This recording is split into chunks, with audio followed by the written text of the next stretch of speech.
നമസ്കാരം. ക്രാഫ്റ്റ് ടീച്ചറിൻ്റെ ഒരു പുതിയ എപ്പിസോഡിലേക്ക് എല്ലാവർക്കും സ്വാഗതം. തായ് ക്ലേ ഫ്ലവേഴ്സ് എന്ന വളരെ പുതുമയാർന്ന ഒരു ക്രാഫ്റ്റാണ് നമ്മളിന്ന് കാണാൻ പോകുന്നത്. ഈ ക്രാഫ്റ്റ് നമുക്കായി പരിചയപ്പെടുത്തുന്നു ശ്രീമതി റീന മാർട്ടിൻ.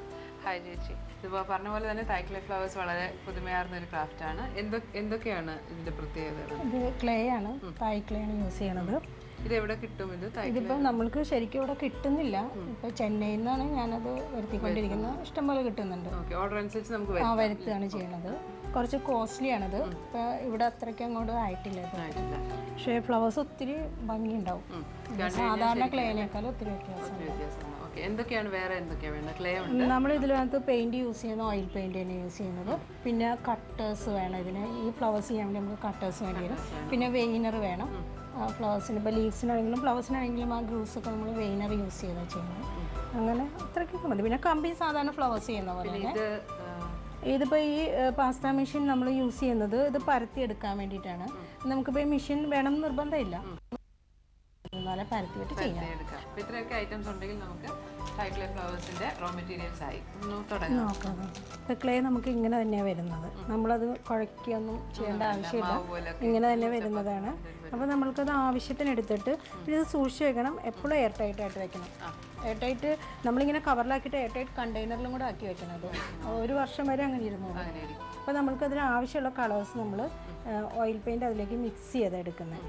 ക്ലേയിലേക്ക് മിക്സ് ചെയ്ത് നമ്മൾ ആവശ്യത്തിന് നോക്കി വേണം എപ്പോഴും എടുക്കാൻ. ഒത്തിരി കളേഴ്സ് വേണം തോന്നിക്കഴിഞ്ഞാൽ വീണ്ടും ചേർത്ത് എടുക്കണം. ആദ്യം ഇതിന് ഒത്തിരി കളേഴ്സ് അങ്ങനെ എടുക്കരുത്. അപ്പോൾ ഞാനൊരു ലൈറ്റ് യെല്ലോ മതി നമുക്ക്. അപ്പോൾ അങ്ങനെ അപ്പോൾ നന്നായിട്ട് ഇങ്ങനെ മിക്സ് ചെയ്യണം. പിന്നെ നമുക്ക് കുറച്ച് മിക്സ് ചെയ്യണ സമയത്ത് കുറച്ച് എളുപ്പത്തിന് നമ്മൾ കയ്യിൽ കുറച്ച് വാസലിൻ തൂക്കണം. എപ്പോഴും നല്ലതാണ്. മയം വരും, കുറച്ചും കൂടി മയം വരും. ഇപ്പോൾ നമ്മളിത് സാധാരണ പ്ലാസ്റ്റിക് ഷീറ്റാണ്. അതിലേക്ക് നമ്മളിങ്ങനെ വെച്ചിട്ട് അതിൻ്റെ ഉള്ളിലേക്ക് വെച്ചിട്ടാണ്. ഇത് ശരിക്കും പാസ്ത മെഷീനിൽ അതിൻ്റെ ആവശ്യമൊന്നുമില്ല. അവർ ശരിക്കും മാവ് ഇങ്ങനെ വെച്ചിട്ട് തന്നെ ഇതിലേക്ക് റോൾ ചെയ്തെടുക്കുക ചെയ്യണേ. പക്ഷെ നമ്മളിതിപ്പോൾ ക്ലേ ആയതുകൊണ്ട് കുറച്ച് വെയിറ്റ് കുറവായിരുന്നു. അപ്പോൾ അതുകൊണ്ട് നമ്മളിങ്ങനെ ഒരാളൊന്നും പിടിക്കുവാണെങ്കിൽ എളുപ്പമായിരിക്കും. വെയിറ്റ് കുറവാണ് മെഷീന്. തീരെ ഇങ്ങനെ വെയിറ്റ് കുറവായിരുന്നു. ഇതിങ്ങനെ ഒരു സൈഡിലേക്ക് വെച്ചിട്ട് വേണം നമുക്കത് ചുറ്റിയെടുക്കാം. അപ്പോൾ ഇതുപോലെ നമുക്ക് കിട്ടും. അങ്ങോട്ട് പോയ മാവ് ക്ലേ ഈ പരുവത്തിലാണ് വെച്ചിരിക്കുന്നത്. പാസ്ത മെഷീനിൽ ഇട്ടിട്ട് അതിനെ പരത്തി ഈ രൂപത്തിലാക്കി. ഇത് വെറുതെ ഒരു സാധാ ഒരു ഷീറ്റാണ്. അതിലൊന്ന് വെച്ചിട്ട് വിടർത്തി വയ്ക്കും. അപ്പോൾ ഞാനിതൊരു ചെറിയ സൈസ് ഒരു ലില്ലി ഫ്ലവേഴ്സാണ് ചെയ്യുന്നത്. അപ്പോൾ അതിൻ്റെ കട്ടറാണിത്. നമ്മളത് വെച്ചിട്ട് അത് വെച്ച് ആ ഷേപ്പിൽ തന്നെ നമുക്ക് മുറിച്ചെടുക്കാൻ പറ്റും. അതെ, ഇതുപോലെ മുറിച്ച് നമുക്ക് പോകാം.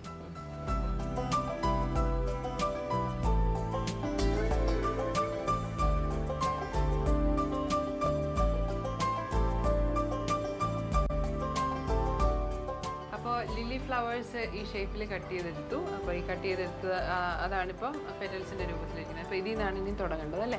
ഓക്കെ. അപ്പോൾ നമ്മൾ അതിനൊരു സ്റ്റെം ഉണ്ടാക്കിയെടുക്കണം. അപ്പോൾ സ്റ്റെം എടുക്കാൻ വേണ്ടിയിട്ട് നമ്മൾക്ക് ഇതിനിപ്പോൾ സാധാരണ കമ്പികൾ നമ്മൾ യൂസ് ചെയ്യുന്നില്ല. ഇത് കുറച്ച് തിക്കായിട്ടുള്ള കമ്പികളാണ് ഇത് യൂസ് ചെയ്യുന്നത്.